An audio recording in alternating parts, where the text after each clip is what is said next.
जय हिंद। स्वागत है आप सभी का परीक्षा वाटिका एजुकेशन में। बीपीएससी एईडीओ एडुटेरिया का फुल लेंथ टेस्ट नंबर 14 आज हम लोग कंप्लीट करेंगे। इससे पहले 13 टेस्ट इसी यूट्यूब चैनल पर कंप्लीट करवा दिया गया है। साथियों, आप सभी को एक बात ध्यान दिला दूं कि एडुटेरिया के द्वारा जो टेस्ट सीरीज स्टार्ट हुआ था, आज हम लोग पेपर 2 का ना एडुटेरिया वाला आखिरी टेस्ट होगा जनरल स्टडीज का। इसके बाद 15वां टेस्ट होते ही एडुटेरिया का टेस्ट सीरीज भी समाप्त हो जाएगा। अदर इंस्टीट्यूट का भी टेस्ट समाप्त हो गया है लगभग। आप सभी का टाइम बर्बाद ना हो, इसके लिए हमारे तरफ से परीक्षा वाटिका की तरफ से स्टार्ट किया गया है मेगा मॉक टेस्ट, जिसमें 40 फुल लेंथ टेस्ट करवाए जाएंगे। 5 जनवरी से स्टार्ट हो चुका है। पेपर 1 के 10 टेस्ट और पेपर 2 से और 3 से क्रमशः 15 और 15 टेस्ट, यानी टोटल 40 टेस्ट करवाए जाएंगे। चूंकि आप सभी का एग्जाम डेट एक्सटेंड कर दिया गया था, उम्मीद है मार्च के अंतिम वीक में, लास्ट वीक में आपका एग्जाम होना है। डेली बेस्ड 25 क्वेश्चन का टेस्ट होगा। डायरेक्ट वॉइस चैट मेरे साथ होगा व्हाट्सएप पर, और मेंटरशिप की सुविधा अवेलेबल है। कंप्लीट स्टडी मटेरियल दिया जाएगा। यहाँ पर भौजाल नहीं बनाया जाएगा स्टडी मटेरियल का। लिमिट स्टडी मटेरियल दिया जाएगा। इन 3 महीने में उसको कंप्लीट कर सको आप लोग। और करंट अफेयर्स का एक्स्ट्रा सेशन चलेगा। 249 का ऑफर है। नीचे दिए गए नंबर पर व्हाट्सएप कीजिए या फिर कॉल कीजिए। नंबर है 8676934039। इस नंबर पर जाइए, व्हाट्सएप कीजिए या फिर कॉल करके आप लोग टेस्ट सीरीज परचेज कर सकते हो। ऑफर सीमित समय के लिए अवेलेबल रहेगा। चलिए स्टार्ट करेंगे आज का टेस्ट। फटाफट सारे लोग सेशन को लाइक कर लीजिए। जो बच्चे पहली बार जुड़े हो, चैनल को सब्सक्राइब करके बेल आइकन को जरूर प्रेस कर लीजिए, ताकि नए वीडियो टेस्ट सीरीज का नोटिफिकेशन सबसे पहले आपको मिल पाएगा। आज के टेस्ट का कट ऑफ मार्क्स रहेगा 72 प्लस। चलिए स्टार्ट करते हैं। यहाँ पर पहला प्रश्न है हमारा, निम्नलिखित पवन पेटियों पर विचार कीजिए। पहला है गरजता 40, चीखता 60 और प्रचंड 50। और कहा जा रहा है कि यहाँ पर दक्षिणी गोलार्ध में तीव्र पश्चिमी हवाओं से संबंधित कौन सा है। तो साथियों, इसमें ना तीनों के तीनों जो हो जाएगा दक्षिणी गोलार्ध से ही संबंधित है। जो दक्षिणी गोलार्ध में ना ये अधिक तीव्र और अस्थिर और प्रबल होती है, क्योंकि वहां ना इसे बाधित करने वाला कोई बड़ा भूभाग ही नहीं है। और कुछ स्थान पर यह प्रबल हो जाती है, जिसे गरजता 40 हो गया, चीखता 60 और प्रचंड 50 के नाम से जाना जाता है। एक बात आपको ध्यान होगा कि पछुआ हवाएं जो होती है, पेटियां इसकी जो होती है, सूर्य की गति के अनुदिश उत्तर और दक्षिण की ओर गति करती है। और इसे पछुआ हवा इसलिए कहा जाता है क्योंकि ये पश्चिम से होकर के बहती है। तो 1 2 3 तीनों का तीनों आंसर हो जाएगा। विकल्प डी इसका सही जवाब है। चलिए अगला प्रश्न देखिए, निम्नलिखित में से कौन रबी फसल है। तो ये गेहूं हो जाएगा, आसान सा जवाब है। भारत में 3 फसल ऋतु होती है। एक तो रबी फसल, दूसरा होता है खरीफ फसल और तीसरा होता है जायद फसल। जो रबी की फसल होती है ना, अक्टूबर नवंबर में बुआई होती है। कब? अक्टूबर से नवंबर में इसकी बुआई होती है। और कटाई कब से होती है? इसकी कटाई जो होती है मार्च अप्रैल में हो जाती है। ये रबी फसल की बात है। ठीक। अगर आप खरीफ फसल की बात करो, कौन सा? खरीफ फसल। तो खरीफ फसल की बुआई जो होती है, ये होती है जून जुलाई में। कब होती है? जून जुलाई में इसकी बुआई होती है। और इसकी कटाई कब से होती है? सितंबर अक्टूबर में इसकी कटाई हो जाती है। एक फसल है जायद फसल। जायद फसल के बारे में आप क्या जानते हो आप लोग? तो ये ना गर्मी में उगने वाली फसल होती है, जो अप्रैल मई जून में इसकी बुआई होती है। अप्रैल मई या फिर जून में ये होती है। और यह ना इसमें मुख्य रूप से फल सब्जी का उत्पादन सबसे ज्यादा होता है जायद फसल में। ठीक है, तो यहाँ पर राइट आंसर गेहूं हो गया। अगला क्वेश्चन देखिए, निम्नलिखित हिमालय पर्वतमालाओं को पूर्व से पश्चिम की ओर क्रमबद्ध करे। यहाँ पर दिया गया और कहा जा रहा है कूट में सही उत्तर चुनने को। ठीक, इसको देखते हैं कौन सा पर्वतमाला किधर से किधर को होगा। सबसे पहले स्थान पर तो नामचा बरवा है, तो नामचा बरवा ही रहेगा, क्योंकि ये पूछा जा रहा है पूर्व से पश्चिम की ओर। पहले स्थान पर नामचा बरवा आएगा। उसके बाद आ जाएगा कंचनजंगा। दूसरे स्थान पर कंचनजंगा आएगा। तीसरे पर आ जाएगा नंदा देवी और चौथे पर आ जाएगा नंगा पर्वत। मैं आपको मैप में दिखा देता हूं। यहाँ आप मैप में देख लीजिए। मैप का कुछ इस तरह से डायरेक्शन होता है। नॉर्थ वाला पार्ट है, साउथ वाला है, ईस्ट और वेस्ट। ईस्ट से वेस्ट इधर से इधर की ओर हम लोग जाएंगे। तो इधर हो गया पहले स्थान पर कौन सा? नामचा बरवा। दूसरे स्थान पर देख सकते हैं कंचनजंगा है। माउंट एवरेस्ट हिमालय की सबसे ऊंची चोटी है, वो भी आपको यहाँ पर दिख सकता है। देख लो, यहाँ पर माउंट एवरेस्ट यहाँ पर दिख रहा होगा। तीसरे स्थान पर हमारा आ जाएगा, कंचनजंगा के बाद कौन सा आया था? नंदा देवी ना, नंदा देवी, ये रहा नंदा देवी। और बात आगे करेंगे नंगा पर्वत की। आगे बढ़ते जाएंगे। देखिए यहाँ पर गौरी माता हो गया, कामेत पर्वत हो गया। आगे जास्कर रेंज से होते हुए हम लोग आ जाएंगे यहाँ पर नंगा पर्वत की तरफ। तो आखिरी पर नंगा पर्वत यहाँ पर हो जाएगा। इधर देख सकते हैं आप लोग हिंदकुश पर्वत, और यहाँ पर दिख सकता है आपको एक कुनलुंग माउंटेन। ठीक है, सुलेमान रेंज भी इधर है, जो पाकिस्तान में पड़ता है। कभी आपको जास्कर रेंज और कैलाश रेंज में सजाने को बोले तो इधर से सजाना है तो कैलाश रेंज इधर से होगा और जास्कर रेंज देख सकते हो इधर है। पूर्व से पश्चिम की ओर इधर से उधर की ओर होगा और पश्चिम से पूर्व की ओर आएगा तो इधर होगा। यहीं पर देख सकते हो आप लोग, यहाँ दिख रहा होगा आप सभी को, मानसरोवर लेक भी इधर ही है और गौरी मानधाता भी यहीं पर है, जो कि चीन तिब्बत का पार्ट पड़ता है। बढ़ते हैं अगले प्रश्न की तरफ। पहले इसका उत्तर चुन लेते हैं, कौन सा, 1 3 4 और 2 हो जाएगा यहाँ पर। 1 3 4 और 2 पहला ही प्रश्न, यहाँ पहला ही ऑप्शन यहाँ पर करेक्ट आंसर हो जाएगा। चलिए क्वेश्चन नंबर 4 देखिए, ब्लॉसम शावर्स के लिए मुख्य रूप से जिम्मेदार जलवायु घटना कौन सी होगी? इसमें से राइट आंसर बताना कौन सी होगी। तो ये हो जाएगा संवहनी वर्षा, विकल्प सी करेक्ट आंसर हो जाएगा। ये ना अप्रैल की बारिश होती है जो कि दक्षिण भारत, केरल, कर्नाटक, तमिलनाडु के साइड में होती है और मार्च से मई के दौरान जो होता है मानसून से पहले होने वाली एक महत्वपूर्ण वर्षा होती है, जो कॉफी जो होता है ना, कहवा जो होता है, कॉफी जो पीते हो आप लोग, उसके फूल के खिलने को प्रेरित करती है, जो कि अच्छी पैदावार के लिए आवश्यक होती है। और चाय मसाले के लिए भी ये फायदेमंद वर्षा होती है। कौन सा? ब्लॉसम शावर्स, जो अप्रैल की बारिश कहलाती है, संवहनी वर्षा। अगला प्रश्न है, निम्नलिखित में से कौन सा भारत का सबसे बड़ा प्राकृतिक बंदरगाह है? करेक्ट आंसर हो जाएगा मुंबई बंदरगाह, विकल्प बी हो जाएगा। और भारत का सबसे बड़ा कंटेनर हैंडलिंग बंदरगाह भी मुंबई में ही है, जिसका नाम है जवाहरलाल नेहरू बंदरगाह। ठीक है, जवाहरलाल नेहरू बंदरगाह नाम है। और 12 जो प्रमुख बंदरगाह है, जिसमें से 205 जो है गैर प्रमुख है और देश में 12 प्रमुख बंदरगाह है भारत में। ठीक है, अगला प्रश्न देखिए, रिएक्टर स्केल और मरकली स्केल के संबंध में निम्नलिखित कथनों पर विचार कीजिए। यहाँ पर स्टेटमेंट दिया गया, नीचे देखते हैं कूट भी दिया गया है, लेकिन अब देखिए मैं बार बार बोलता हूं, स्टेटमेंट पढ़ने से पहले कूट की तरफ आगे बढ़िए। कहा जा रहा है ऊपर दिए गए कथनों में से कौन से गलत हैं? सही पूछा जाता है ना अक्सर, अभी देखिए यहाँ पर गलत पूछा जा रहा है, कौन सा इनकरेक्ट है, इसका जवाब देना है। चलिए देख लेते हैं वन बाय वन। पहला यहाँ पर क्या है, रिएक्टर स्केल मानव संरचनाओं और लोगों पर भूकंप के प्रभावों की तीव्रता को मापता है और यह एक व्यक्तिपरक अवलोकनों पर आधारित है। ये वाला स्टेटमेंट क्या है, ये गलत दिया गया है। क्यों गलत दिया गया? जो पृथ्वी की सतह होती है, यहाँ पर अचानक कंपन या झटका को ही भूकंप कहते हैं। और जब पृथ्वी की सतह का कोई भाग आगे या पीछे, ऊपर नीचे हिलता है तो पृथ्वी की सतह क्या होती है, कंपन करेगी और इसको भूकंप कहते हैं।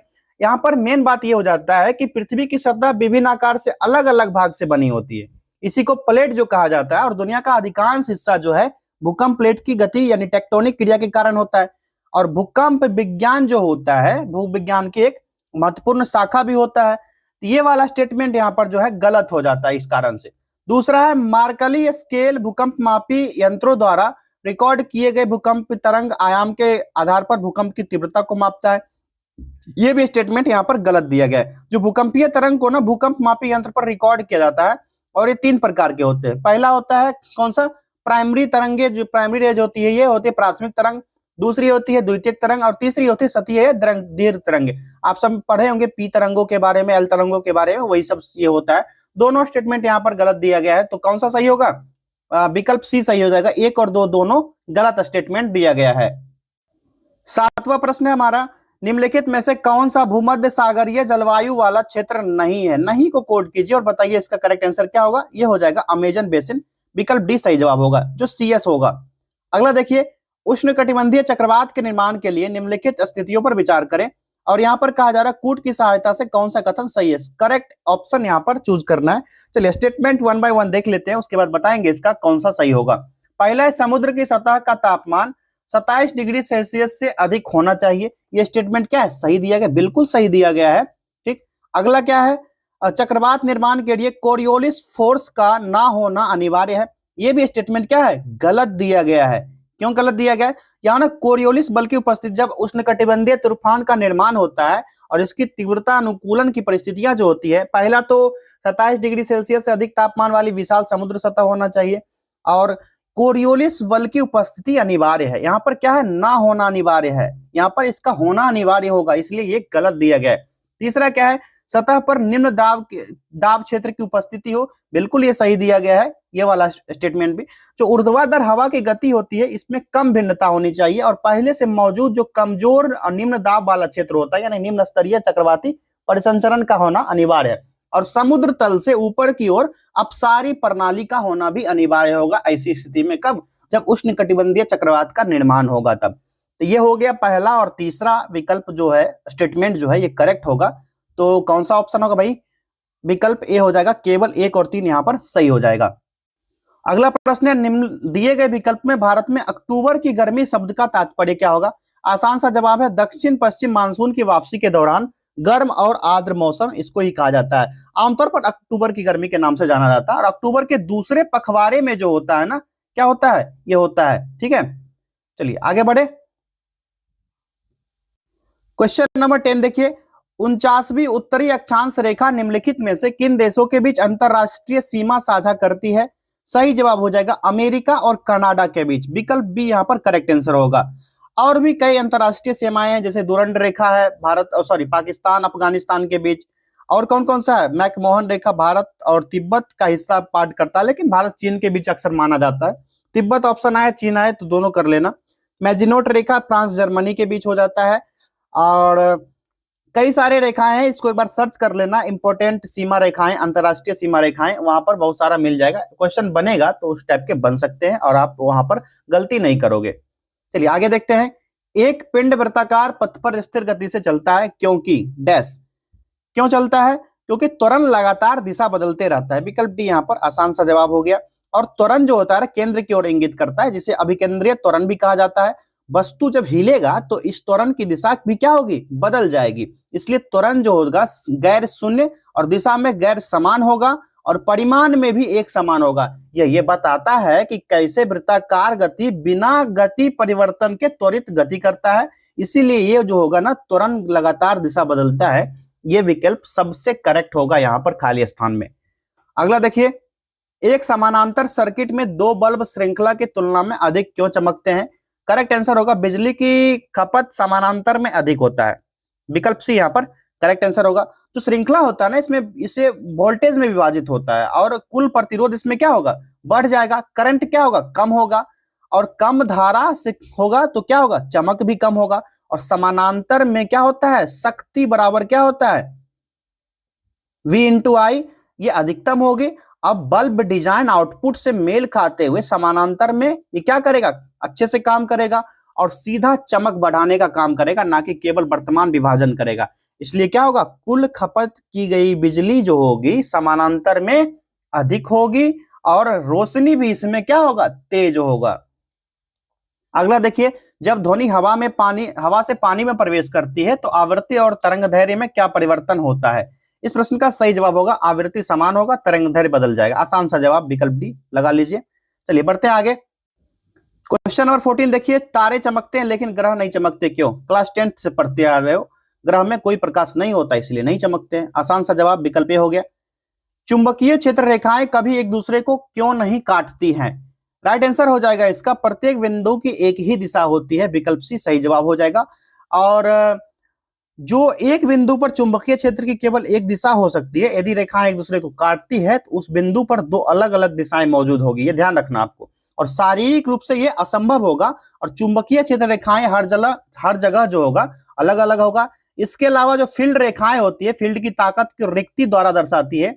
अगर करीब होगा, फील्ड रेखा अगर करीब होगा तो क्या होगा? स्ट्रांग होगा, मजबूत होगा। ये भी ध्यान रखना। इस टाइप के स्टेटमेंट बनेंगे तो सही करके आना आप लोग। अगला देखिए, अंतरिक्ष यात्री अंतरिक्ष स्टेशन की कक्षा में भारहीन क्यों महसूस करते हैं? वो स्टेशन के साथ मुक्त गिरावट में होते हैं इसलिए।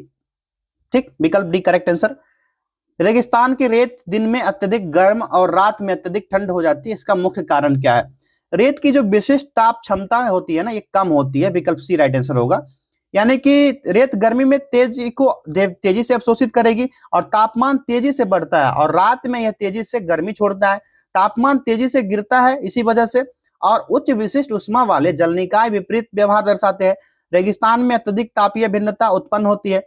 अगर मान के चलो ये समुद्री इलाकों की बात कही जाए तो उतने तेजी से गर्म नहीं होता समुद्र का पानी, गर्म होने में भी टाइम लगता है और उसको ठंडा होते होते भी समय लग जाता है। अगला देखिए, आयनिक यौगिक केवल पिघले या घुले हुए रूप में विद्युत का संचालन करते हैं क्योंकि। क्यों करते हैं ऐसा? तो आयन चलने के लिए स्वतंत्र हो जाते हैं। विकल्प भी यहाँ पर राइट आंसर हो जाएगा। ठीक है। और गर्म करने या घोलने पर जाली मोबाइल आयन में टूट जाता है, और आयन जो होता है इलेक्ट्रॉन नहीं, आयनिक प्रणाली में प्रवाहित धारा करता है। इसलिए चालन के लिए तरल पदार्थ या समाधान में गतिशीलता की आवश्यकता होगी और पिघली या घुली हुई अवस्था इसमें आवश्यक हो जाएगा। अगला देखिए, जंग लगने के लिए ऑक्सीजन और नमी की आवश्यकता होती है क्योंकि, बताइए जंग क्यों लगता है, तो आप सभी को पता है, उसी का उल्टा कर दिया है क्वेश्चन। विकल्प सी राइट आंसर होगा। नमी जो होगा ऑक्सीकरण को सक्षम करने वाले आयनों का संचालन करता है, इसलिए यह राइट आंसर होगा। और जंग लगने में जो विद्युत रासायनिक ऑक्सीकरण कमी शामिल होता है, आयरन जो होता है ना Fe2+ या Fe3+, इसमें ऑक्सीकृत होता है और ऑक्सीजन कम हो जाता है, ऑक्सीजन डाउन हो जाएगा। पानी दोनों अर्ध प्रतिक्रियाओं को जोड़ने वाले आयन कंडक्टर के रूप में कार्य करेगा और पानी के बिना इलेक्ट्रॉन प्रवाह अलग अलग बिंदु को नहीं जोड़ सकता है और शुष्क ऑक्सीजन में जंग लगना यहां पर क्या होगा, बिल्कुल असंभव हो जाएगा। इसी प्रकार पानी रेडॉक्स जो होता है इसको पूरा करने में क्या करता है, सक्षम बनाने का काम करता है, इसलिए जो होगा जंग लगने के लिए ऑक्सीजन और नमी की आवश्यकता होगी। बढ़ते आगे नेक्स्ट क्वेश्चन की तरफ। एक प्रबल अम्ल का पतला विलयन भी कमजोर संक्षारक प्रभाव क्यों दिखाता है? करेक्ट आंसर होगा सक्रिय H+ सांद्रता कम हो जाती है, विकल्प सी राइट आंसर होगा। बाएं से दाएं आवर्त में परमाणु त्रिज्या छोटी क्यों होती है? आसान सा जवाब, परमाणु आवेश बढ़ जाता है, विकल्प सी करेक्ट आंसर होगा। दूध एक सजातीय मिश्रण है जैसा दिखाई देता है, लेकिन यह वास्तविक विलयन नहीं है, क्योंकि वसा में कण जो होते हैं निलंबित रहते हैं, विकल्प बी यहाँ पर राइट आंसर होगा। और ये कण प्रकाश बिखेरता है और अस्थायी रूप से बिखरे हुए प्रतीत होते हैं। और दूध की वसा की बूंदें जो होती है कोलाइडल प्रकृति को सिद्ध करती है। कौन सा? कोलाइडल प्रकृति, याद रखना। अगला देखिए, रासायनिक परिवर्तन को सबसे अधिक प्रबलता से कौन प्रमाणित करता है? यह होगा नया पदार्थ बनाता है, विकल्प सी आसान सा जवाब हो गया इसका। अगला देखिए, धातु क्रियाविधि मुख्य रूप से किस पर डिपेंड करता है, किस पर निर्भर करती है? तो ये इलेक्ट्रॉन खोने की क्षमता, करेक्ट आंसर हो जाएगा, विकल्प सी हो जाएगा। जो प्रतिक्रियाशील धातुएं होती है ना, आसानी से इलेक्ट्रॉन खो देती है और कम आयनीकरण ऊर्जा जो होती है प्रतिक्रियाशीलता को बढ़ाती है। अगर तेज हानि होगा, यहां पर ध्यान रखिएगा आप लोग, तेज हानि होगा तो क्या होगा, तेज ऑक्सीकरण होगा। तेज हानि माने तेज ऑक्सीकरण की अभिक्रिया होगी और प्रतिक्रिया भी क्या होगा, तेज होगा, तेज प्रतिक्रिया। ये चार्ट याद रखना आप सभी, तेज प्रतिक्रिया भी होगा। अगला देखिए, माइटोकॉन्ड्रिया को केवल ऊर्जा उत्पादक के बजाय ऊर्जा मुद्रा जनरेटर क्यों कहा जाता है? वे एटीपी बनाने का काम करते हैं, विकल्प बी आसान सा जवाब हो गया, विकल्प बी, ठीक है। और ऊर्जा को ना तो बनाया जा सकता है और ना ही नष्ट किया जा सकता है। कोशिकाएं जो होती है रासायनिक ऊर्जा को एटीपी में परिवर्तित करती है और एटीपी जो होती है अणु कोशिका प्रक्रियाओं के लिए शक्ति शटल का काम करता है और माइटोकॉन्ड्रिया एटीपी संश्लेषण का स्थल होता है, आप सभी को पता है। इसी प्रकार वह ऊर्जा को भी उपयोगी मुद्रा में पैकेज करने का काम करता है, इसलिए इसका राइट आंसर क्या हो गया, विकल्प बी एटीपी बनाने का काम करता है। कौन? माइटोकॉन्ड्रिया। अगला प्रश्न है, प्रकाश संश्लेषण में ऑक्सीजन प्राप्त होती है किससे? आसान सा जवाब, जल से प्राप्त होगा, ठीक है। और कार्बन डाइऑक्साइड जो होता है कार्बन प्रदान करता है और ऑक्सीजन गैस नहीं होता है। इस प्रकार जो पानी होता है ऑक्सीजन गैस उत्पादन की आपूर्ति करने का काम करता है और प्रकाश पानी में अणु को विभाजित करता है। ग्लूकोज के निर्माण में हाइड्रोजन का उपयोग होता है। ये सारा फैक्ट आप सभी को याद रखना है। अगला देखिए, संतानें माता पिता से मिलती जुलती क्यों होती है लेकिन कभी भी एक जैसी नहीं होती है? क्लोन को छोड़कर जो क्लोन बनाया जाता है इसको यहाँ पर एक्सेप्शन में रखा गया है। करेक्ट आंसर हो जाएगा, जीन अलग होते हैं और पुनः संयोजित होते हैं। क्यों होते हैं? जो यौन प्रजनन एलिसस को बदल देता है और स्वतंत्र वर्गीकरण लक्षण को मिश्रित करने का काम करता है। जो क्रॉसिंग ओवर से भिन्नता बढ़ती है, युग्मक का जो यादृच्छिक संलयन होता है अधिक विविधता को जोड़ता है। इस प्रकार क्या होगा, जब समानता की स्थिति होगी, क्या समानता की स्थिति होगी तो विशिष्टता क्या होगा, सह अस्तित्व में होगा। विशिष्टता जो होगा यहां पर क्या होगा, विशिष्टता, इसकी स्थिति क्या होगी, सह अस्तित्व की स्थिति होगी, सह अस्तित्व की स्थिति होगी। तो जीन अलग होगा तो पुनः संयोजित होगा, आसान सा यहां पर जवाब हो गया। अगला देखिए, अवायवीय श्वसन कम ऊर्जा क्यों उत्पन्न करता है? इसका करेक्ट आंसर होगा, गर्मी के रूप में ऊर्जा नष्ट हो जाती है, ठीक है, यही होगा ना, बताइए। नहीं सॉरी, इसका विकल्प सी होगा, ग्लूकोज जो होता है आंशिक रूप से टूट जाता है। यहां पर विकल्प सी करेक्ट आंसर होगा, आंशिक रूप से टूट जाएगा। जो ऊर्जा की रिहाई होती है ग्लूकोज के टूटने की सीमा पर ही डिपेंड करती है। अगर ऑक्सीजन और CO2 O2 जो होगा कार्बन के साथ होगा और पानी को पूर्ण ऑक्सीकरण की अनुमति देगा। ऑक्सीजन के बिना लैक्टिक एसिड या इथेनॉल का जो होता है टूटना यहाँ पर स्टॉप हो जाता है, रुक जाता है और कम रासायनिक ऊर्जा निकलेगा इसमें। इस प्रकार एटीपी जो होगा उपज में भारी कमी आ जाएगा, इसलिए ग्लूकोज आंशिक रूप से ये टूट जाता है। तो अवायवीय श्वसन कम ऊर्जा को उत्पन्न करेगा। अगला देखिए, खाद्य ऊर्जा में ऊर्जा स्थानांतरण दक्षता ऊपर की ओर कम हो जाती है, क्योंकि गर्मी के रूप में ऊर्जा नष्ट हो जाती है। विकल्प बी आसान सा जवाब। अगला प्रश्न देखिए, कौन सी विशिष्ट विशेषता बीजों को बीजाणुओं की तुलना में दीर्घकालिक अस्तित्व में अधिक प्रभावी होने की अनुमति देती है? इसका करेक्ट आंसर हो जाएगा संग्रहित खाद्य भंडार। विकल्प सी आसान सा जवाब हो गया इसका। वह कौन सा ऐतिहासिक अभिलेख है जो मध्य भारत में भागवत धर्म या वैष्णव संप्रदाय के प्रचलन और उसकी महत्ता का सबसे महत्वपूर्ण और प्रारंभिक प्रमाण प्रदान करता है? करेक्ट आंसर होगा विकल्प सी गरुड़ स्तंभ लेख, जो कि कहां पर है? यह मध्य प्रदेश के विदिशा बेस में है। कहां पर है? एमपी के विदिशा में है। एमपी के विदिशा में है ये। और यूनानी राजा जो अंत लिखितस था, राजदूत इसका था हेलियोडोरस, इसी ने लगवाया था। और शुंग राजा जो भागभद्र था, इसके दरबार में आया था। कौन? हेरियोडोटस, जो हेलियोडोटस है। ठीक, चलिए आगे बढ़ते हैं नेक्स्ट क्वेश्चन की तरफ। क्वेश्चन नंबर 32 देखिए यहाँ पर, मोहनजोदड़ो के पुरातात्विक स्थल से प्राप्त विश्व प्रसिद्ध कांसे की नर्तकी की मूर्ति का निर्माण सिंधु घाटी सभ्यता के कारीगरों द्वारा किस प्राचीन और विशिष्ट तकनीक का उपयोग करके किया गया था? यह प्रश्न मैंने सुपर 30 वाले बैच में भी पूछा था। यह ना द्रव्य मोम विधि से बनाया गया था। विकल्प ए राइट आंसर हो जाएगा। और द्रव्य मोम विधि क्या होता है? इसमें ना मधु छिट जो विधि होता है, यह भी कहा जाता है, इसको मधु छिट विधि भी कहा जाता है। इसमें पहले मोम की एक मूर्ति बनाई जाती थी, जिस पर गीली मिट्टी का लेप लगाया जाता है। और यह दर्शाता है कि सिंधु घाटी के लोग जो है धातु विज्ञान और ढलाई की क्रिया में अत्यधिक निपुण थे। और इस नर्तकी की मूर्ति को 1926 ईस्वी में जो अर्नेस्ट मैके थे, अर्नेस्ट मैके, इन्होंने ही मोहनजोदड़ो से खोजा था। कहां से? मोहनजोदड़ो से खोजा था 1926 में। चलिए अगला प्रश्न है यहाँ हमारा, भारतीय समाज सुधार आंदोलन के जनक राजा राम मोहन राय द्वारा ब्रह्म समाज की स्थापना किस महत्वपूर्ण शहर में की गई थी? करेक्ट आंसर हो जाएगा विकल्प डी कलकत्ता में। साथियों, इसका पीडीएफ चाहिए तो परीक्षा वाटिका टेलीग्राम चैनल पर मिल जाएगा। ठीक है, परीक्षा वाटिका, इस टेलीग्राम चैनल पर इस टेस्ट का पीडीएफ भी मिल जाएगा आपको। अगला क्वेश्चन देखिए, यह टिप्पणी किसने की थी कि ईस्ट इंडिया कंपनी स्वयं में एक असंगति है, परंतु यह विशाल व्यवस्था का हिस्सा है जहां सब कुछ ही असंगत है? करेक्ट आंसर इसका हो जाएगा विकल्प डी, लॉर्ड मैकाले ने कहा था। जो आईपीसी भारतीय दंड संहिता था, इसका खाका इसी ने तैयार किया था। और मैकाले मिनट भी 1865 में, इसने 1835 में निकाला था। अगला देखिए, स्वदेश बांधव समिति की स्थापना किसके द्वारा की गई थी? यह अश्विनी कुमार दत्त के द्वारा किया गया था। विकल्प सी आसान सा जवाब हो जाएगा। और स्वदेश बांधव समिति जो ना 1905 में किया गया था। कब? 1905 में, ईयर याद रखना। जो बारिशल वर्तमान बांग्लादेश में है, कहां पर किया गया था अश्विनी कुमार दत्त द्वारा? बारिशल में। बारिशल या बारिशाल लिखिए यहाँ पर। ये कहां पर है? अभी है बांग्लादेश में। वर्तमान का क्षेत्र ये बांग्लादेश में है। ठीक है। असहयोग आंदोलन के दौरान विदेशी वस्त्रों को जलाए जाने पर निम्न में से किसने कहा था कि यह निष्ठुर बर्बादी है? आसान सा जवाब दे दीजिए, फटाक से आप लोग बताइए किसने कहा था? यह रविंद्रनाथ टैगोर का कथन है। विकल्प बी राइट आंसर हो जाएगा।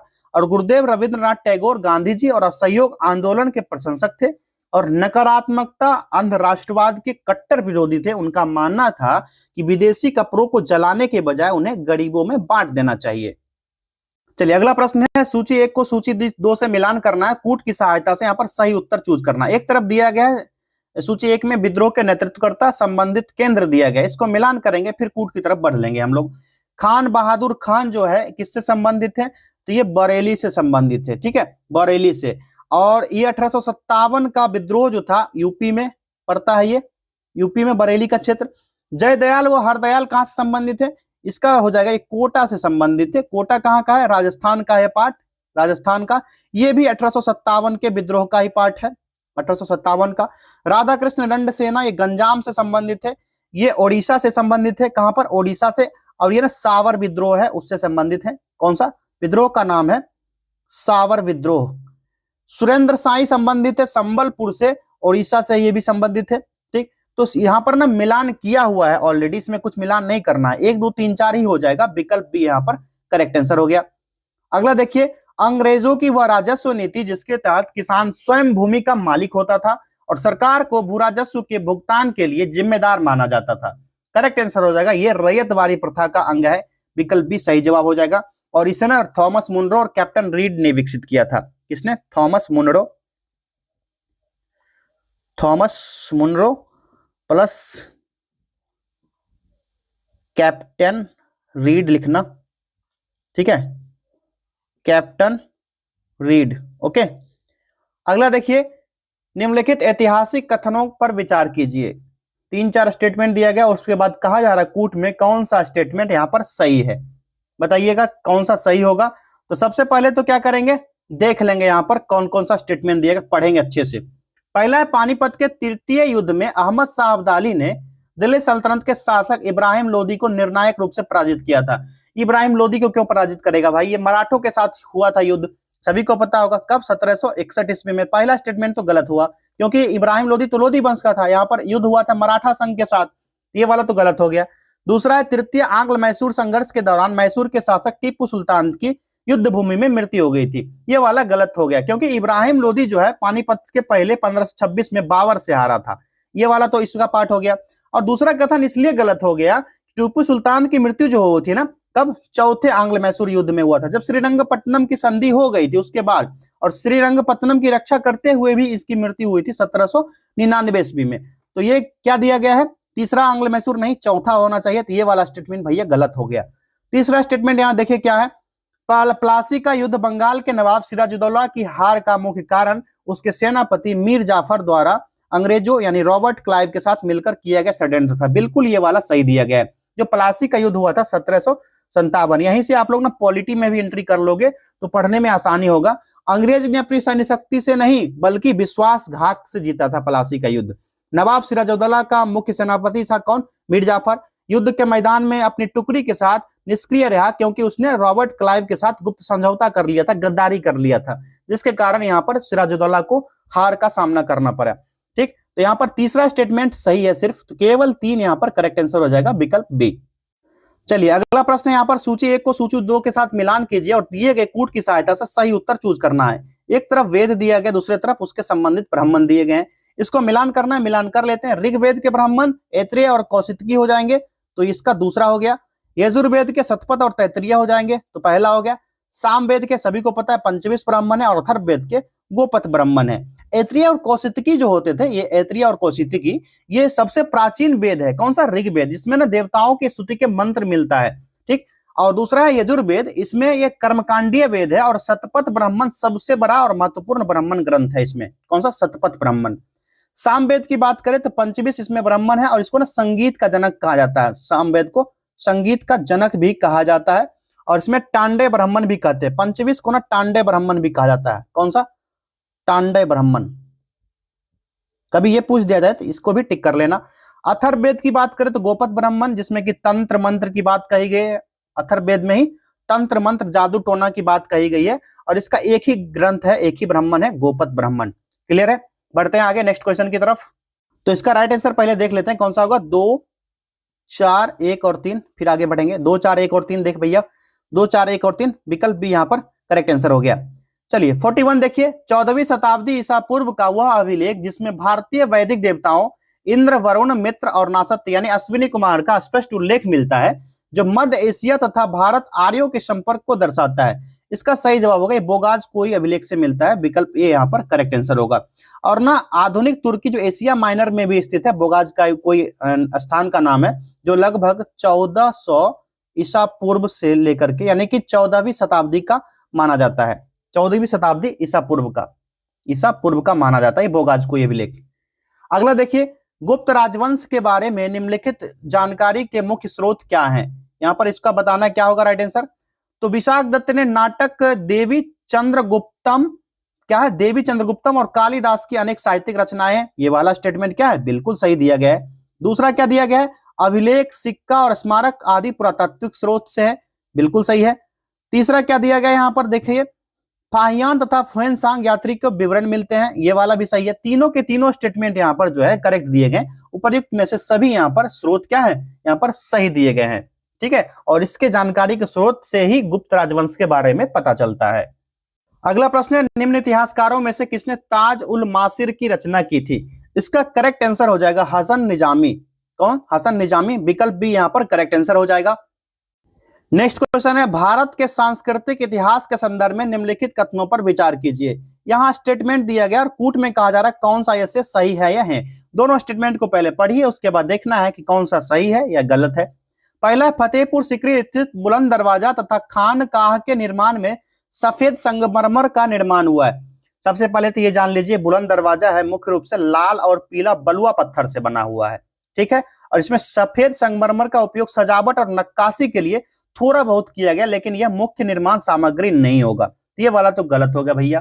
दूसरा क्या है, यहाँ पर दूसरा स्टेटमेंट देखिए, पहला तो क्या हो गया, पहला गलत हो गया। दूसरा, लखनऊ स्थित बड़ा इमामबाड़ा और रूमी दरवाजा के निर्माण में लाल बलुआ पत्थर और संगमरमर का उपयोग हुआ है, तो ये वाला यहाँ पर गलत हो जाएगा। ये वाला भी स्टेटमेंट यहाँ पर गलत हो जाएगा। जो बड़ा इमामबाड़ा ये लखनऊ का जो नवाबी इमारत की सबसे बड़ी विशेषता है, इसमें जो पत्थर है संगमरमर का प्रयोग नहीं के बराबर हुआ है। और ये इमारत ना मुख्य रूप से ईंट और चूना प्लास्टर से बना है। किससे बना है? ईंट प्लस चूना प्लास्टर से मिलकर के ये बना है। तो ये वाला स्टेटमेंट भी भैया गलत हो गया। दोनों गलत है। कौन सा सही है पूछा जा रहा, ना तो एक ना ही दो, दोनों के दोनों यहाँ पर इनकरेक्ट दिए गए थे। अगला देखिए, दिल्ली सल्तनत के किस वंश ने सबसे कम समय तक शासन किया था? यह है खिलजी वंश। विकल्प ए करेक्ट आंसर होगा। खिलजी वंश का शासन सबसे कम समय तक रहा था, 1290 से 1320, 30 साल का इसका शासनकाल रहा था। और सारे वंश की बात कर ले, तुगलक वंश 1320 से 1414 तक। लोधी वंश का शासन कब से कब तक रहा था बताना सारे। सैयद वंश का शासनकाल 1414 से 1451। लोधी वंश का आप लोग कमेंट करना, ठीक। अगला देखिए, यह किसने कहा था कि भारत हमारे साम्राज्य की धुरी है? यदि हमारे साम्राज्य का कोई अन्य राज्य अलग हो जाता है तो हम जीवित रह सकते हैं, लेकिन यदि हम भारत को खो देते हैं तो हमारे साम्राज्य का सूर्य अस्त हो जाएगा। यह स्टेटमेंट जो है लॉर्ड एल्गिन द्वितीय का है। विकल्प यहाँ पर पहला ही करेक्ट हो जाएगा। यहाँ पर 19वीं शताब्दी के अंत में इसने कहा था। एल्गिन द्वितीय जो है ना, एक कठोर बयान के लिए भी उसको याद किया जाता है, और ये वाला स्टेटमेंट उसने दिया था। और एक स्टेटमेंट है कि हमने भारत को तलवार के बल पर जीता है और तलवार के बल पर ही इसे अपने कब्जे में रखेंगे। ये स्टेटमेंट भी इसी ने दिया था। ये भी स्टेटमेंट आप लोग याद रखना। किसका है? लॉर्ड एल्गिन द्वितीय का है। बड़ा खतरनाक व्यक्ति था ये। अगला देखिए, 1854 के वुड घोषणा पत्र के संदर्भ में निम्नलिखित में से कौन सी सिफारिश इस घोषणा पत्र में शामिल नहीं थी? नहीं को यहाँ पर कोड कीजिए और बताइए। यहाँ पर कूट भी दिया गया है, नहीं डायरेक्ट स्टेटमेंट दिया गया। यहाँ पर करेक्ट स्टेटमेंट यहाँ पर चूज करना है, तो हो जाएगा जनसाधारण की शिक्षा का संपूर्ण दायित्व तो केवल जनसाधारण द्वारा ही वहन किया जाए, सरकार इसमें हस्तक्षेप ना करे। ये वाला स्टेटमेंट यहाँ पर जो है भैया सही हो जाएगा, बिल्कुल करेक्ट हो जाएगा विकल्प डी वाला। और Magna carta of Indian education जो भारतीय शिक्षा का अधिकार पत्र है 1854 का, जो वुड्स डिस्पैच की मुख्य बातें भी इसी में शामिल थी, जिसमें सरकार की जिम्मेवारी, शिक्षा का ढांचा बताया गया था, प्रशासनिक सुधार की बातें कही गई थी कि एक लोक शिक्षा विभाग की स्थापना की सिफारिश हुई थी, विश्वविद्यालय की स्थापना को लेकर के लंदन विश्वविद्यालय की तर्ज पर कलकत्ता हो गया, बंबई मद्रास के विश्वविद्यालय स्थापित करने का सुझाव दिया गया था, शैक्षिक और महिला शिक्षा की बात कही गई थी, अध्यापक के प्रशिक्षण के लिए संस्थानों की स्थापना और महिला शिक्षा को बढ़ावा देने पर भी जोर दिया गया था। ये विकल्प डी यहाँ पर करेक्ट आंसर हो जाएगा। अगला प्रश्न देखिए, यहाँ पर निम्न कथनों पर विचार कीजिए। स्टेटमेंट दिया गया और कहा जा रहा है कौन सा सही है। कथन यहाँ पर कौन सा सही होगा, कूट की सहायता से आंसर देना है। पहले देख लेते हैं कौन कौन सा स्टेटमेंट सही है, उसके बाद आगे बढ़ लेंगे कि कौन सा सही है कौन सा गलत है। पहला क्या दिया गया, अलीगढ़ आंदोलन ब्रिटिश सरकार और अंग्रेजी शिक्षा के विरोध में एक प्रबल आंदोलन था। यह स्टेटमेंट क्या है, सही दिया गया? नहीं, ये गलत दिया गया स्टेटमेंट। अगला देखिए, 1864 में सैयद अहमद खान द्वारा स्थापित साइंटिफिक सोसाइटी ने हिंदी व उर्दू की प्रसिद्ध पुस्तकों का अंग्रेजी में अनुवाद किया था। ये बिल्कुल सही दिया गया है यहाँ पर, ठीक। और आगे देखिए क्या है, सर सैयद अहमद खान ने कुरान पर टीका भी लिखा। ये भी स्टेटमेंट यहाँ पर सही दिया गया है। जो सैयद अहमद खान थे 1875 में मोहम्मदन एंग्लो ओरिएंटल कॉलेज, आज का जो अभी वर्तमान में अलीगढ़ मुस्लिम विश्वविद्यालय के नाम से जाना जाता है, इसकी विचारधारा थे कि आधुनिक शिक्षा हो, सामाजिक सुधार हो, जिसमें पर्दा प्रथा और बहुविवाह का विरोध भी किया गया था। इसकी पत्रिका जो है ना, तहजीब उल अखलाक, जो सभ्यता और नैतिकता को दर्शाता है, लेकिन अभी सीधे उसके विपरीत चल रहा है किसी भी धर्म में, ठीक है। उस पर टीका टिप्पणी करना मेरा यहाँ पर सही नहीं होगा, लेकिन इसका सही जवाब मैं बता सकता हूं, यह हो जाएगा केवल 2 और 3 विकल्प बी। अगला देखिए, निम्न में से किसने मीर कासिम तथा सुजाउद्दौला के साथ मिलकर अंग्रेजी ईस्ट इंडिया कंपनी पर युद्ध घोषित किया और वे बाद में बक्सर के युद्ध में अंग्रेजों से पराजित हो गए? ये शाह आलम द्वितीय थे, विकल्प बी यहाँ पर करेक्ट आंसर हो जाएगा। बक्सर का युद्ध कब हुआ था? 22 अक्टूबर 1764 को, ठीक है, कब हुआ था? 22 अक्टूबर 1764 का हुआ था। और इसमें त्रिगुट था, एक तरफ मीर कासिम जो बंगाल का अपदस्थ नवाब था, सुजा था जो अवध का नवाब था उस समय, और एक तरफ था शाह आलम द्वितीय जो मुगल सम्राट था। और ब्रिटिश नेतृत्व में जो हुआ इस युद्ध में अंग्रेजी सेना का नेतृत्व कौन कर रहा था? हेक्टर मुनरो कर रहा था, उसका नाम था हेक्टर मुनरो। एक तरफ ब्रिटिश सेना और तीनों उधर से एक तरफ लड़ रहे थे, ठीक है, ये ध्यान रखना। चलिए आगे देखिए क्वेश्चन नंबर 50, कथनों पर विचार कीजिए। स्टेटमेंट 2 है, कौन सा ऐसे सही है या है? यहाँ बताइए। पहला स्टेटमेंट है यूसुफ मेहर अली ने साइमन गो बैक का नारा गढ़ा था, सही दिया गया है, बिल्कुल सही दिया गया। भारत छोड़ो का नारा, साइमन वापस जाओ, ये नारे 1942 में दिए गए थे।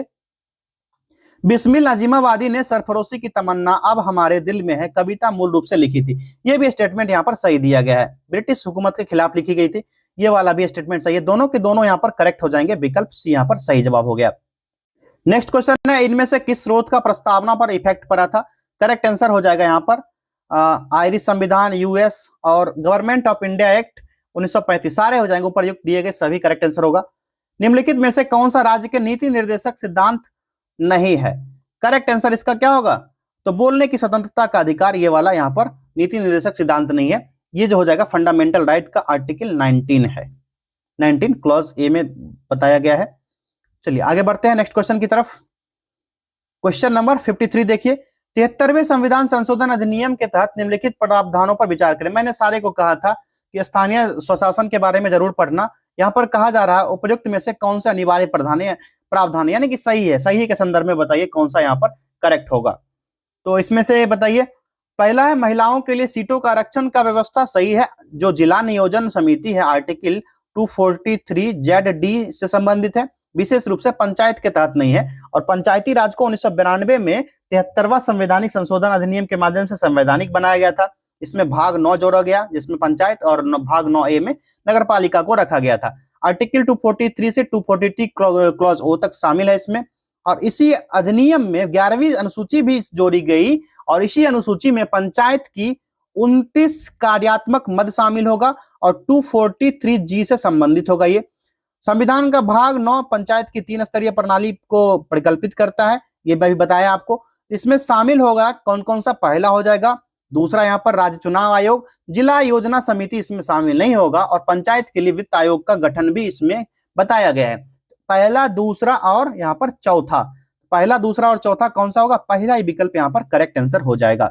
अगला क्वेश्चन देखिए, लोकसभा के संदर्भ में निम्नलिखित कथनों पर विचार कीजिए। यहाँ पर दिया गया है स्टेटमेंट, उसके बाद यहाँ कूट की सहायता से सही उत्तर चूज करना है। पहले स्टेटमेंट देख लेते हैं कि कौन सा सही है, फिर कूट की तरफ आगे बढ़ेंगे।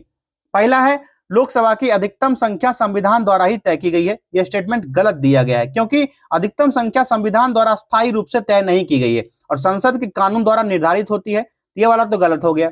दूसरा है, राष्ट्रपति लोकसभा को उसके सामान्य कार्यकाल की समाप्ति से पहले भी भंग कर सकता है, यह सही दिया गया है। इसमें आर्टिकल 85 याद होगा और आर्टिकल 83 पढ़े होंगे आप लोग। तीसरा है, राष्ट्रीय आपातकाल के दौरान लोकसभा का सामान्य कार्यकाल बढ़ाया जा सकता है। ये वाला स्टेटमेंट क्या है बताइए? तीसरा स्टेटमेंट क्या है? यहाँ पर सही दिया गया है, सही है ना, बिल्कुल सही दिया गया है, क्योंकि राष्ट्रीय आपातकाल के दौरान संसद कानून द्वारा लोकसभा का कार्यकाल एक बार में 1 वर्ष तक ही बढ़ा सकता है। कितना? 1 वर्ष तक ही बढ़ा सकता है। तो ये वाला स्टेटमेंट तो सही हो गया भैया। तो यहाँ पर पहला गलत था, दूसरा और तीसरा यहाँ पर करेक्ट हो जाएगा। देखिए दूसरा और तीसरा, केवल 2 और 3 विकल्प भी सही जवाब हो गया। अगला देखिए, भारत के उपराष्ट्रपति के संदर्भ में निम्नलिखित कथनों पर विचार कीजिए। क्वेश्चन नंबर 55 देखिए, कथन दिया गया 3 और कौन सा सही है या है? पहला स्टेटमेंट यहाँ पर क्या, वह राज्यसभा के पदेन सभापति होंगे, सही है। दूसरा क्या दिया गया, वह संसद की संयुक्त बैठकों की अध्यक्षता करते हैं, ना बाबा, ये गलत दिया गया। संसद की संयुक्त बैठकों की अध्यक्षता भारत के लोकसभा के अध्यक्ष स्पीकर ऑफ द लोकसभा करते हैं, ना कि उपराष्ट्रपति करेगा, ये तो गलत हो गया। तीसरा क्या है, वह राज्यसभा में केवल टाई होने की स्थिति में ही वोट दे सकते हैं, बिल्कुल सही दिया गया तीसरा कथन। जो कि राज्यसभा के सदस्य नहीं होते हैं, उसको सदन में मतदान का अधिकार नहीं होता। हालांकि बराबरी की स्थिति यानी टाई की स्थिति होगी तो अपना निर्णायक मत यानी कास्टिंग वोट दे सकते हैं। ये वाला स्टेटमेंट तो सही हो गया। पहला और तीसरा स्टेटमेंट यहां पर सही होगा, तो ये करेक्ट आंसर हो गया विकल्प बी, केवल 1 और 3। नेक्स्ट क्वेश्चन है, स्वतंत्र भारत की पहली कैबिनेट के संदर्भ में निम्नलिखित कथनों पर विचार कीजिए। 4 स्टेटमेंट, कौन सा कथन यहां पर पूछा जा रहा है, कौन सा स्टेटमेंट गलत है। गलत स्टेटमेंट का पहचान करना है। 4 स्टेटमेंट है, बताइए कौन कौन से यहां पर सही होंगे और कौन से यहां पर गलत होंगे। पहला स्टेटमेंट क्या है कि जवाहरलाल नेहरू प्रधानमंत्री थे, उनके पास विदेश मामलों का पोर्टफोलियो भी था, ये वाला स्टेटमेंट बिल्कुल सही। ठीक। भीमराव अंबेडकर भारत के पहले कानून मंत्री, सही है। सरदार वल्लभ भाई पटेल पहले रक्षा मंत्री ना बाबा, ये गृह मंत्री थे ना, ये वाला तो गलत हो गया। तीसरा है, चौथा है राजेंद्र प्रसाद पहले खाद्य और कृषि मंत्री, ये सही है। तो गलत कौन सा है, तो केवल तीसरा गलत है, क्योंकि रक्षा मंत्री नहीं थे, इनको गृह मंत्रालय मिला हुआ था। आसान सा जवाब हो गया। क्वेश्चन लंबा था, जवाब आसान था। मौलिक कर्तव्यों के बारे में निम्नलिखित कथनों पर विचार करें। 3 स्टेटमेंट यहाँ पर कौन सा ऐसे सही है या है, बताइए कौन सा सही होगा इसमें से। पहला है, मौलिक कर्तव्यों को 42वें संवैधानिक संशोधन अधिनियम 1976 द्वारा संविधान में जोड़ा गया। ये स्टेटमेंट क्या है, बिल्कुल सही दिया गया, यहाँ पर करेक्ट हो जाएगा। जो 51A जोड़ा गया, भाग 4(1) में शामिल किया गया इसको। 11 मौलिक कर्तव्य जोड़े गए। यूएसए के संविधान से प्रेरित है, ये वाला ये गलत दिया गया है। ये किससे प्रेरित है भैया, बताओ बताओ, सारे लोग बताइए कौन से संविधान से प्रेरित है ये, भूल गए ना आप लोग। चलिए, यहां पर आपको दिख रहा होगा संविधान के स्रोत के बारे में, कौन सा चीज कहां से लिया गया है, इसका स्क्रीनशॉट सारे लोग ले लीजिएगा, तब कभी भी दिक्कत नहीं आएगा आप लोग को। बहुत ही अच्छे से बनाया गया है ये पीपीटी, सारे लोग स्क्रीनशॉट ले लिए, बढ़े आगे। तीसरा स्टेटमेंट क्या है, संविधान में 10 मौलिक कर्तव्य थे, ये वाला भी स्टेटमेंट यहाँ पर क्या हो जाएगा, ये भी यहाँ पर गलत हो जाएगा। ठीक है, नहीं सॉरी, सही हो जाएगा ना, ये सही हो जाएगा, क्योंकि 11वां जो था ना 86वां संविधान संशोधन द्वारा जोड़ा गया था। 86th कॉन्स्टिट्यूशनल अमेंडमेंट एक्ट द्वारा 2002 में 11वां जोड़ा गया था। ठीक, यहाँ पर पहला और तीसरा जो स्टेटमेंट है करेक्ट है, विकल्प ए यहाँ पर करेक्ट आंसर हो जाएगा। चलिए, क्वेश्चन नंबर 58 देखिए, कैग के संदर्भ में निम्नलिखित कथनों पर विचार कीजिए। 3 स्टेटमेंट यहाँ पर कौन सा ऐसे सही है ये बताइए। पहला है, वह 6 साल की अवधि के लिए 65 वर्ष की आयु तक जो भी पहले हो पद पर रहता है, ये सही है। दूसरा क्या, उसका वेतन और सेवा शर्तें भारत की संचित निधि पर भारित होती है, यह भी स्टेटमेंट करेक्ट है।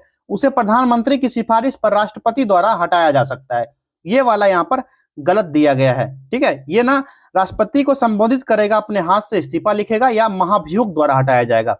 ठीक है, ये वाला स्टेटमेंट भैया गलत हो गया, तो 1 और 2 केवल राइट आंसर होगा, विकल्प ए केवल 1 और 2।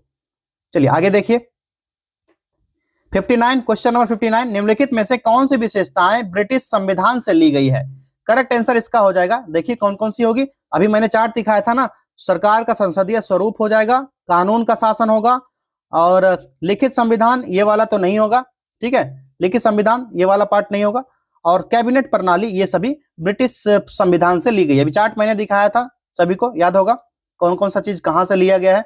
तो 1, 2 और 4 इसका करेक्ट आंसर होगा, विकल्प बी। निम्नलिखित में से किस मामले में संयुक्त बैठक बुलाई जा सकती है, तो ये यदि राज्यसभा लोकसभा द्वारा पारित विधेयक को अस्वीकार कर देती है तब बुलाई जाएगी, जो आर्टिकल 108 है संयुक्त बैठक से संबंधित, पढ़े होंगे आप लोग।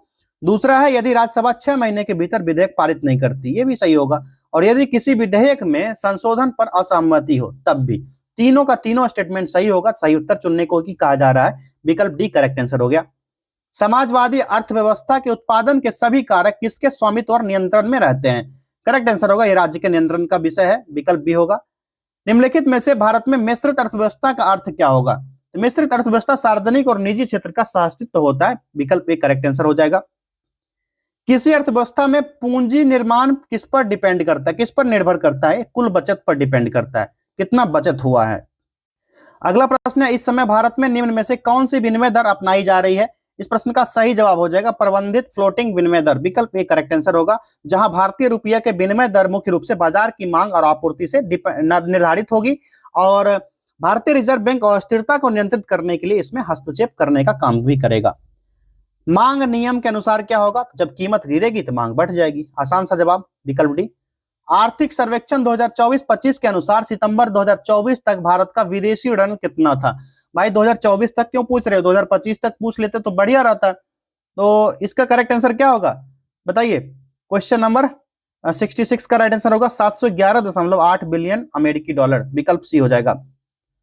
बजट 2025-26 में किसान क्रेडिट कार्ड की सीमा को 3 लाख से बढ़ाकर कितना किए जाने की घोषणा की गई है, करेक्ट आंसर होगा 5 लाख रुपए। ठीक है, कितना, 5 लाख रुपए। अगला देखिए, नैनो उर्वरक सब्सिडी योजना किस मंत्रालय द्वारा जारी किया गया है? इस सहकारिता मंत्रालय द्वारा। विकल्प बी। बिहार की देशांतरीय सीमा किसके बीच स्थित है? आसान सा जवाब, 83 डिग्री 19 मिनट ईस्ट से लेकर के 88 डिग्री 87 मिनट ईस्ट तक है। विकल्प बी यहाँ पर राइट आंसर हो जाएगा। बिहार के बारे में मैं भौगोलिक स्थिति में दिखा देता हूं, स्क्रीनशॉट ले लेना आप लोग। यहाँ पर देख सकते हैं आप लोग, अक्षांशीय विस्तार बिहार का ये रहा, देशांतरीय ये रहा, और भारत में स्थान बिहार का जो होगा भारत के पूर्वी भाग में है, और राज्य का आकार पूछा जाए तो रेक्टेंगल आयताकार हो जाएगा। ये सारा स्क्रीनशॉट ले लीजिए आप लोग, इसको इरेज कर देता हूँ, स्क्रीनशॉट ले लेना, या पीडीएफ चाहिए पीडीएफ ले लेना सबसे अच्छा। परीक्षा वाटिका टेलीग्राम चैनल है, परीक्षा वाटिका, यहाँ पर जाकर के सर्च कीजिए, यहाँ पर मिल जाएगा, या इस नंबर पर व्हाट्सअप कीजिए, यहाँ पर भी मिल जाएगा 8676934039। यहाँ पर इसका पीडीएफ देखने को मिल जाएगा आपको। नेक्स्ट क्वेश्चन है, अजात शत्रु मगध के किस राजवंश से संबंधित था? इस प्रश्न का सही जवाब होगा हर्यक वंश से संबंधित था, विकल्प ए हो जाएगा। और इसका वास्तविक नाम कुणिक था। क्या नाम था इसका? कुणिक। ठीक है, अजात शत्रु का वास्तविक नाम कुणिक था। जैन धर्म के त्रिरत्नों में शामिल नहीं है, इसमें शामिल कौन सा नहीं होगा? तो सम्यक तापस जो है, तपस इसमें शामिल नहीं होगा। सम्यक दर्शन, सम्यक चरित्र, सम्यक ज्ञान इसमें सम्मिलित है। सम्यक चरित्र यानी आचरण, सम्यक आचरण पढ़े होगे, चरित्र दोनों एक ही है। अगला देखिए, किस पाल शासक ने उत्तर पथ स्वामी, उत्तरी क्षेत्र का स्वामी की उपाधि धारण की? करेक्ट आंसर इसका हो जाएगा विकल्प बी, धर्मपाल ने। भारत छोड़ो आंदोलन 1942 के दौरान डॉक्टर राजेंद्र प्रसाद को किस जेल में भेजा गया था? उस जेल का नाम था बांकीपुर जेल, विकल्प सी होगा। बांकीपुर जेल, जहां पर गांधी जी ने इसी स्तर पर ना भारत छोड़ो आंदोलन जब शुरू हुआ था 8 अगस्त 1942 को कांग्रेस ने राष्ट्रीय स्तर पर इसका आह्वान किया था। गांधी जी ने करो या मरो का नारा दिया था इसी समय, और 9 अगस्त को कांग्रेस को जो मुख्य नेता थे वहां के, उनको गिरफ्तार कर लिया गया, जिसमें बिहार के राजेंद्र प्रसाद को भी गिरफ्तार किया गया और बांकीपुर जेल में रखा गया था। अगला देखिए, लाल बकेया, लखनदेई और मनोहरा किस नदी की सहायक नदियां हैं? बड़ा नाम खतरनाक है भैया, ये बागमती की है, विकल्प सी करेक्ट आंसर होगा। नेपाल में हिमालय की महाभारत रेंज से निकलती है और बिहार के सीतामढ़ी जिला में एंट्री मारती है और आखिर में गंगा नदी में विलुप्त हो जाती है, जाकर के मिल जाती है। कौन सी? बागमती। मिलान करना है सूची 1 को सूची 2 से। एक तरफ सूची दिया गया मौर्यकालीन उत्तराधिकारी, दूसरे सूची में उसका कार्य दिया गया है, कौन सा कार्य किसका है, कौन से उत्तराधिकारी का है, इसको मिलान करेंगे, फिर कूट की सहायता से देख लेंगे। पहला है सीताध्यक्ष। सीताध्यक्ष जो होता था ये कृषि का अध्यक्ष होता था, ठीक। और सेनापति, आसान सा, सेना का प्रमुख। समाहर्ता, मुख्य राजस्व संग्राहक। तो 3 1 2 हो जाएगा, 312। 312 भैया कौन सा है? 3 1 2, विकल्प भी यहाँ पर करेक्ट आंसर हो जाएगा। चलिए आगे बढ़े, इसमें कुछ और फैक्ट देखना है, देख लेना आप लोग। समाहर्ता हो ही गया, ठीक। सेनापति सीताध्यक्ष हो ही गया। अटल पदाध्यक्ष देख लेना, पाणयाध्यक्ष देख लेना जो वाणिज्य विभाग का प्रमुख होता था। अगला क्वेश्चन है, बिहार में प्रवाहित होने वाली नदियों के संबंध में विचार करते हुए कूट की सहायता से सही उत्तर चुने। 4 स्टेटमेंट दिया गया, कूट की सहायता से सही उत्तर चूज करना है। पहला है यहाँ पर, कमला नदी कोसी नदी के पूर्व में प्रवाहित होती है। ये वाला गलत है, क्योंकि ये भैया पश्चिम में प्रवाहित होती है। ये स्टेटमेंट गलत था, क्योंकि पश्चिम में होती है प्रवाहित। दूसरा है यहाँ पर, सोन नदी फल्गु के पश्चिम में प्रवाहित होती है, सही है। तीसरा है, मेची नदी जो है कोसी नदी की सहायक नदी है, ये गलत दिया गया। मेची नदी जो महानंदा की सहायक है, ना कि कोसी की। किसकी है? महानंदा की सहायक होगी, ये वाला गलत था ना। चौथा देखिए, निरंजना नदी दक्षिण दिशा से गंगा में मिलती है, ये वाला सही दिया गया। तो सही कौन कौन सा हो गया? दूसरा और चौथा सही था, केवल 2 और 4 इधर है भाई, 2 ऑप्शन सी होगा, केवल 2 और 4। बिहार राज्य की चौहद्दी के संबंध में निम्नलिखित कथनों पर विचार करते हुए कूट की सहायता से सही उत्तर चुने। यहाँ पर 4 कथन और कूट की सहायता से आंसर चूज करना है। पहला, नेपाल से बिहार के 8 जिले सीमा साझा करते हैं। ना बाबा, इससे 7 जिला सीमा साझा करेगा, ये वाला स्टेटमेंट क्या हो गया? गलत था। दूसरा क्या दिया गया है? उत्तर प्रदेश से बिहार के 8 जिला सीमा साझा करते हैं, ये वाला सही है। अगला, झारखंड से बिहार के 8 जिला सीमा साझा करता है, ये वाला सही है, ये वाला भी सही दिया गया। बंगाल से बिहार के 4 जिला सीमा साझा करते हैं। ना बाबा, यहाँ से 3 जिला सीमा साझा करेगा, ये वाला भी यहाँ पर गलत हो जाएगा। पहला और चौथा गलत है, दूसरा तीसरा सही था। 2 और 3 हो जाएगा, विकल्प बी करेक्ट आंसर। गंगा के मैदानी बाढ़ क्षेत्र में नदी के बीच में रेत के जमाव से बनने वाले विशेष आकृति क्षेत्र को डैश कहा जाता है, इसको दियारा प्रदेश कहा जाता है, विकल्प बी यहाँ पर राइट आंसर होगा, जो बिहार और उत्तर प्रदेश राज्य में पाया जाता है और अक्सर बाढ़ग्रस्त उपजाऊ होता है। यहाँ पर नदी का टापू भी कहा जाता है, क्या चीज? नदी का टापू भी नाम से जाना जाता है। पटना उच्च न्यायालय की स्थापना कब हुई थी? आसान सा जवाब 3 फरवरी 1916 को, विकल्प बी यहाँ पर राइट आंसर होगा। और इसका शिलान्यास हुआ था 1 दिसंबर 1913 को शिलान्यास हुआ था और स्थापना हो गई थी 3 फरवरी 1916 को। नेक्स्ट देखिए, महाधिवक्ता के संबंध में क्या सही है? 4 स्टेटमेंट और कूट की सहायता से सही उत्तर चूज करना है। इसमें से कौन सा होगा? पहला देखिए, भारतीय लिख लीजिए, भारतीय संविधान के अनुच्छेद 165 में महाधिवक्ता का प्रावधान है, बिल्कुल सही दिया गया है। महाधिवक्ता केंद्र सरकार का सर्वोच्च विधि अधिकारी होता है, ये ना राज्य का होता है, ना कि केंद्र का, स्टेट का होता है, तो ये वाला गलत था। महाधिवक्ता की नियुक्ति राष्ट्रपति द्वारा की जाती है, ये राज्यपाल द्वारा होती है। ठीक है, किसके द्वारा? राज्यपाल के द्वारा होती है, राज्यपाल, तो ये वाला भी गलत था। महाधिवक्ता संसद के दोनों सदन में भाग ले सकता है। संसद कहां गए भैया? ये विधानमंडल के सदन में भाग लेगा। कहां पर? विधानमंडल, तो ये वाला भी गलत हो गया। पहला सही था, सिर्फ केवल एक, कूट एक सही था, केवल एक राइट आंसर होगा। अगला देखिए, वित्त वर्ष 2025-26 में भारत की खुदरा मुद्रास्फीति घटकर कितने प्रतिशत तक रह गई? अप्रैल से दिसंबर के बीच का पूछा जा रहा है, 4.9% हो जाएगा, विकल्प डी करेक्ट आंसर होगा। और पिछला वित्त वर्ष में पूछा जाए 2023-24 में तो 5.4% था। आर्थिक सर्वेक्षण के अनुसार दिसंबर 2024 तक भारत की अक्षय ऊर्जा क्षमता में सालाना आधार पर कितने प्रतिशत की वृद्धि हुई है? इसका सही जवाब होगा 15.8%। बिहार सरकार ने निम्न में से किसे बिहार का आइकन फेस नियुक्त किया है, जिसका उद्देश्य राज्य के जागरूकता अभियानों को बढ़ावा देना है? नीतू चंद्रा इनका नाम है, विकल्प सी राइट आंसर हो जाएगा। अगला देखिए, अक्टूबर 2025 को आम जनता के लिए पटना मेट्रो की शुरुआत हुई। इस मेट्रो का औपचारिक उद्घाटन मुख्यमंत्री नीतीश कुमार ने किस तिथि को किया था? यह किया था 6 अक्टूबर 2025 का डेट था, विकल्प बी करेक्ट आंसर होगा।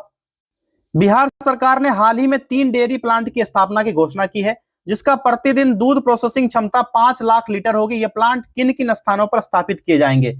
यह इसकी स्थापना जो होगी गया, दरभंगा और गोपालगंज में होगा, विकल्प सी यहाँ पर करेक्ट आंसर होगा। दरभंगा में 2 लाख लीटर और वजीरगंज वाला क्षेत्र गया में होगा 2 लाख लीटर और गोपालगंज की क्षमता 1 लाख लीटर की होगी। 2 2 4 1 5 लीटर यहाँ पर टोटल क्षमता होगी। ठीक, अगला देखिए, दक्कन संस्कृति को प्रतिबिंबित करने वाले 5 दिवसीय दक्कन महोत्सव किस राज्य में आयोजित किया जाता है? करेक्ट आंसर हो जाएगा आंध्र प्रदेश में, विकल्प सी यहाँ पर राइट आंसर होगा। और यह उत्सव जो होता है ना, आंध्र प्रदेश पर्यटन विकास निगम द्वारा आयोजित किया जाता है। अगला देखिए, निम्न में से किस देश ने हाल ही में विश्व का सबसे बड़ा अनाज भंडार अभियान शुरू किया है? ये अपना देश है, प्यारा भारत। हाल ही में कहां पर राष्ट्रीय आयुष मिशन नाम और क्षमता निर्माण शिखर सम्मेलन 2025 का आयोजन किया गया? यह हुआ है नई दिल्ली में 3 और 4 सितंबर, 3 एंड 4 सितंबर 2025 को। अगला देखिए, अंतर्राष्ट्रीय साक्षरता दिवस के अवसर पर निम्न में से किस राज्य के मुख्यमंत्री ने 99.3% साक्षरता दर के साथ अपने राज्य को संपूर्ण साक्षर राज्य घोषित किया है? कोई अदर नहीं, ये अपना भारत का ही है। कौन सा? हिमाचल प्रदेश। ठीक, हिमाचल प्रदेश 8 सितंबर को साक्षरता दिवस मनाया जाता है। अंतर्राष्ट्रीय साक्षरता दिवस कब मनाया था? 8 सितंबर को, यह ध्यान रखना, अंतर्राष्ट्रीय साक्षरता दिवस 8 सितंबर। चलिए अगला देखिए, हाल ही में किस राज्य सरकार ने एमएस स्वामीनाथन की जयंती को सतत कृषि विकास के रूप में मनाने की घोषणा की है? करेक्ट आंसर होगा महाराष्ट्र ने। डबल ओलंपिक चैंपियंस लौरा डहलमियर का निम्न में से किस चोटी पर चढ़ाई करते हुए गिरने के कारण निधन हो गया? अरे बाबा, ये लैला पीक था, विकल्प सी करेक्ट आंसर हो जाएगा। ये ना, ये जो था ना लौरा डहलमियर जो था, ये कहाँ का था? जर्मनी का एक प्रसिद्ध पेशेवर बायथित था, जो कि अपने करियर में कई ओलंपिक और विश्व चैंपियनशिप पदक भी जीता था। प्योंगचांग 2018 शीतकालीन ओलंपिक में 2 स्वर्ण पदक भी जीता था। कब? 2018 में, याद रखना आपको। प्रधानमंत्री नरेंद्र मोदी की प्रमुख पहल परीक्षा पर चर्चा पीपीसी ने कितने लोगों के रजिस्ट्रेशन के साथ गिनीज वर्ल्ड रिकॉर्ड स्थापित किया है? इसमें टोटल 3.53 करोड़ लोगों ने रजिस्टर्ड किया था, विकल्प ए राइट आंसर होगा। हाल ही में डीआरडीओ द्वारा किस hypersonic short range ballistic missile का अनावरण किया गया? करेक्ट आंसर होगा BM-04 का, विकल्प बी राइट आंसर होगा। निम्न में से किस राज्य ने स्वयं का उपग्रह लॉन्च किया है? ऐसा करने वाला वो भारत का पहला राज्य होगा। इस राज्य का नाम है असम, विकल्प ए राइट आंसर होगा। असम मैट नाम से, नाम है ASSAM सेट, असम सेट नाम से लॉन्च किया है। ठीक, और ये बजट में दिया था 2025-26 के बजट में इसका ये रखा था।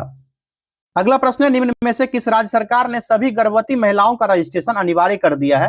ये कौन सा? हरियाणा राज्य सरकार, विकल्प बी राइट आंसर होगा। और यह आदेश मुख्य रूप से बेहतर मातृत्व और शिशु स्वास्थ्य सुनिश्चित करने हेतु और प्रसव पूर्व देखभाल की बढ़ावा देने के लिए ये राज्य सरकार ने बढ़ावा दिया है और लिंगानुपात में सुधार करने का भी उद्देश्य इसी से संबंधित है। अगला देखिए, आप सभी ने कमेंट करना हरियाणा का लिंगानुपात कितना है। असम के मुख्यमंत्री हिमंत बिस्वा शर्मा ने निम्न में से किस जिले को असम की दूसरी राजधानी विकसित करने की घोषणा की है? ये कौन सा? डिब्रूगढ़। विकल्प सी राइट आंसर होगा, डिब्रूगढ़ को। अगला देखिए, वर्ष 2025 में भौतिकी का नोबेल पुरस्कार निम्न में से किस खोज के लिए जॉन क्लार्के, माइकल एच डेवर्ट और जॉन एम मार्टिनिस को प्रदान किया गया है? एक प्राइज वाला पुरस्कार वाला वीडियो है 1 घंटे का, उसको देख लीजिएगा, सभी पुरस्कार को उसमें कवर किया गया है, वो वीडियो देखना बिल्कुल ना भूलना। एक करेक्ट आंसर होगा मैक्रोस्कोपिक क्वांटम मैकेनिकल टनलिंग की खोज के लिए दिया गया इसको पुरस्कार। चलिए आगे देखिए, किधर गया? चलिए 98 देखिए, 25 सितंबर 2025 को शुरू हुए विश्व खाद्य भारत में फोकस देश के रूप में निम्न में से किस देश को चुना गया है? यह है कौन सा? रूस, जापान, वियतनाम, सारे हो जाएंगे, विकल्प डी करेक्ट आंसर होगा। और इसमें यूएई भी शामिल है, यूनाइटेड अरब अमीरात को भी शामिल किया गया। ये 4 देश हैं, ये 3 तो ये हो गए, चौथा ये वाला लिख लेना, ये सारे हो जाएंगे। हाल ही में किस देश ने वैश्विक स्तर पर स्टेम यानी कि विज्ञान, प्रौद्योगिकी, इंजीनियरिंग और गणित प्रतिभाओं को आकर्षित करने के लिए के वीजा की शुरुआत की है? यह शुरू करने वाला देश है चीन। आखिरी प्रश्न देखिए, निम्न में से किस पद्म पुरस्कार से सम्मानित प्रसिद्ध कन्नड़ उपन्यासकार डॉक्टर एस.एल. थेरप्पा का हाल ही में निधन हो गया है? यह पद्म विभूषण मिला था इनको, सॉरी पद्म भूषण पुरस्कार मिला था 2023 में। तब 2023 में देखिए, एडुटेरिया का दूसरा पेपर यानी कि जीएस वाला जो सेट था अब समाप्त हो गया। एडुटेरिया का जो भी टेस्ट जितना भी था अब समाप्त हो गया, अब इसके आगे अभी टेस्ट नहीं है एडुटेरिया के द्वारा। लगभग हर एक इंस्टीट्यूट का टेस्ट सीरीज खत्म हो गया है। अभी आप लोग खाली ना बैठे, जा करके अभी के अभी मेगा मॉक टेस्ट ज्वाइन कीजिए। 249 का ऑफर चल रहा है, 40 मॉक टेस्ट करवाए जाएंगे। अभी आप खाली बैठे रहोगे, इससे अच्छा जाकर के ज्वाइन कीजिए। 999 का है, लेकिन आप लोग के लिए ना ऑफर में रखा गया 249 का ही। इसमें सारी सुविधाएं उपलब्ध है। 40 टेस्ट के सिवा डेली बेस्ड पर 25 क्वेश्चन का भी टेस्ट होता है, जो कि आपका सब्जेक्ट वाइज होता है, सेक्शनल टेस्ट होता है। ठीक, ये नीचे नंबर दिया गया 8676934039। इस नंबर पर जाकर के व्हाट्सएप कीजिए, कॉल कीजिए और अभी जाकर के बीपीएससी एडीओ 2026 का मेगा मॉक टेस्ट ज्वाइन कीजिए। मार्च के लास्ट वीक में आपका एग्जाम होने वाला है। ठीक है, अब मिलेंगे मेगा मॉक टेस्ट वाले ही टेस्ट में, क्योंकि एडुटेरिया का खत्म हो गया, सारे प्लेटफॉर्म खान सर सबका खत्म हो चुका है टेस्ट सीरीज। अभी आप लोग बैठे ना रहिए, जाकर के ये टेस्ट ज्वाइन कर लीजिए। मिलते हैं अगले टेस्ट में, बहुत बहुत धन्यवाद।